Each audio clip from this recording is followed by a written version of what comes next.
नहीं नहीं, मैंने चाय नहीं पीनी शाकिर भाई। आप ये बताएं, आज आपके घर में इतनी खामोशी है, खैर तो है? हमें खामोशी ही पसंद है। वो तो वो दूसरा शोर मचाता रहता था जो कि अब घर में नहीं है। साबिर, तकरीबन 2 साल बाद तेरी मेरी मुलाकात हुई है, लेकिन मुझे समझ नहीं आ रहा कि आज उस बेंच पे तू क्यों लेटा हुआ था। क्या हुआ तुझे? अरे यार, क्या बताऊं तुम्हें। अपनों ने जख्म ही इस तरह का दे दिया है कि समझ ही नहीं आ रही मेरे लिए कि अपने जख्म में किसको दिखाऊं। क्या बताऊं तुम्हें। साबिर, अब बताओ तुम्हारे साथ क्या हुआ? तुम इतने परेशान क्यों हो? मुझसे तो देखा नहीं गया ये।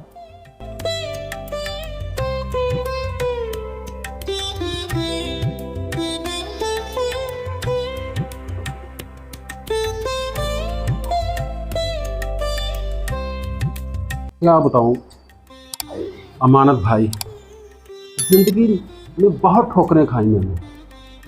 हमेशा संभल जाता था, मगर इस बार जो मुझे ठोकर लगी है ना, उससे संभलना मेरे लिए नामुमकिन है। क्योंकि वो ठोकर लगाने वाला कोई और नहीं, मेरा अपना ही बेटा है। साबिर, शाकिर ने क्या किया तुम्हारे साथ?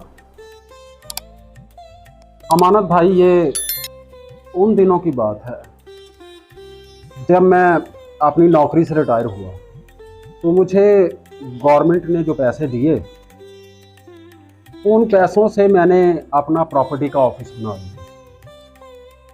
एक छोटा मोटा मेरा बिजनेस था। मेरे बेटे ने अपनी पसंद से एक लड़की के साथ शादी कर ली, कोर्ट मैरिज। अभी कोई कुछ माह ही हुए थे उनकी शादी को कि एक दिन मेरा बेटा मेरे ऑफिस में आया।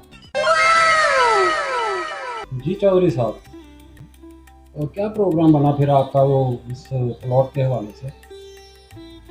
अच्छा, जी जी जी।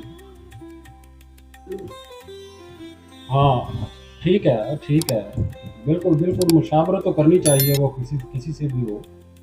तो आप इस तरह है कि आज तो नहीं, तो आप कल आ जाएं मेरे पास। मैं फिर आपको मौका पर भी ले चलूँगा, दिखा भी दूँगा। और सबसे बड़ी बात है कि उसका पटवार भी चेक करवा दूँगा।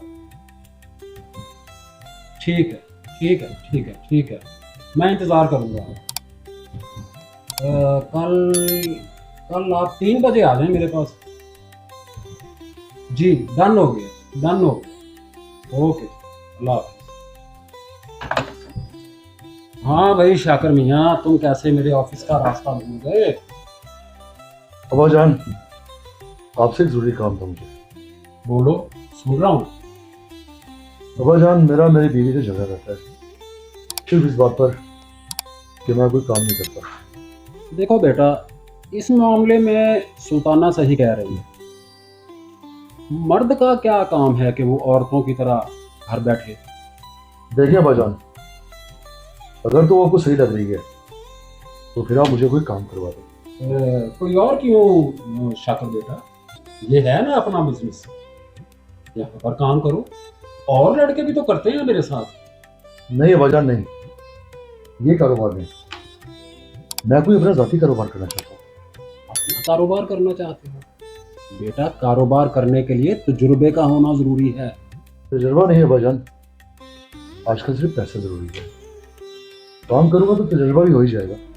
कितने पैसों से तुम काम शुरू करना चाहते हो? कुछ ज़्यादा नहीं, सिर्फ 50 लाख से।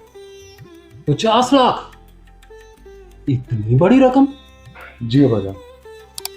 देखो बेटा, ये जिस जगह पर तुम बैठे हो ना, इस ऑफिस को शुरू करने के लिए मेरे सिर्फ 5 लाख रुपए लगे, और तुम स्टार्ट ही 50 लाख से शुरू करना चाहते हो। सोचो, अगर नुकसान हो गया तो फिर क्या करोगे? क्योंकि कारोबार में तो सबसे पहले नुकसान को मद्देनजर रखा जाता है। नुकसान? अब्बाजान, नुकसान तब होता है कि जब आप कोई नया कारोबार करते हो, और मैं तो चलता हुआ डिपार्टमेंट का स्टोर ही खरीदना चाह रहा हूँ। बेटा, तुम 50 लाख मांग रहे हो, मैं इतनी बड़ी रकम का बंदोबस्त कहाँ से करूँ? देखिए अब्बाजान, आप जितने पैसों का अरेंज कर सकते हैं आप कर दें, बाकी पैसे मैं अपने दोस्त से उधार ले लूंगा और जब कारोबार चल जाएगा तो आप उसके पैसे उतार दीजिएगा। अच्छा शाकर बेटा, इतनी बड़ी रकम मेरे बस से तो बाहर है, लेकिन जब मैं सरकारी अदारे का मुलाजिम था तो तुम्हारी मरहुमा माँ ने मेरी तनख्वाहों से पैसे बचाकर एक कमेटी डाली थी। उस कमेटी के निकलने पर उसने एक प्लाट खरीदा। हाँ, उसे बेचकर 50 लाख पूरा किया जा सकता है, लेकिन ये जहन में रखना वो तुम्हारी मरहुमा माँ की निशानी है। देखिए भाईजान, जब माँ ही नहीं रही तो फिर उसकी निशानी रखने का क्या फायदा है। और वैसे भी प्लाट ने कौन सा बड़े बड़े भाईजान है, या उसने बचे दे देने हैं। ओहो,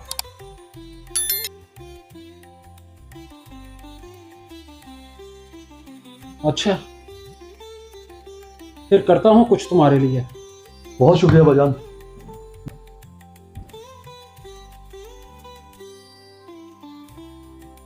लेकिन भाईजान, मुझे ये पैसे हफ्ते 10 दिन के अंदर ही चाहिए। कोशिश करूंगा। जी बहुत अच्छा।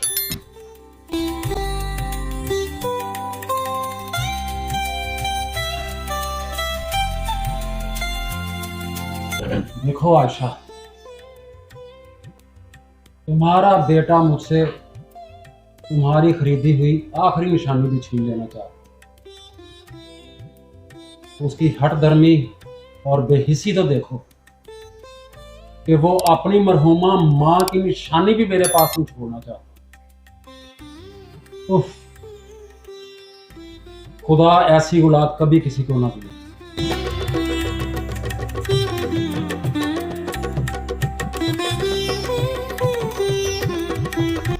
मैंने भी कांचे खेलने हैं, मुझे भी खिलाओ।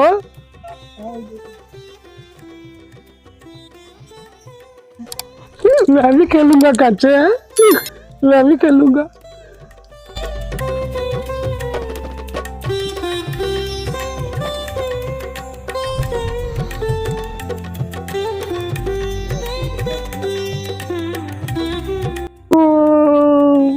मुझे नहीं पता, मैं एक बार और लूंगा।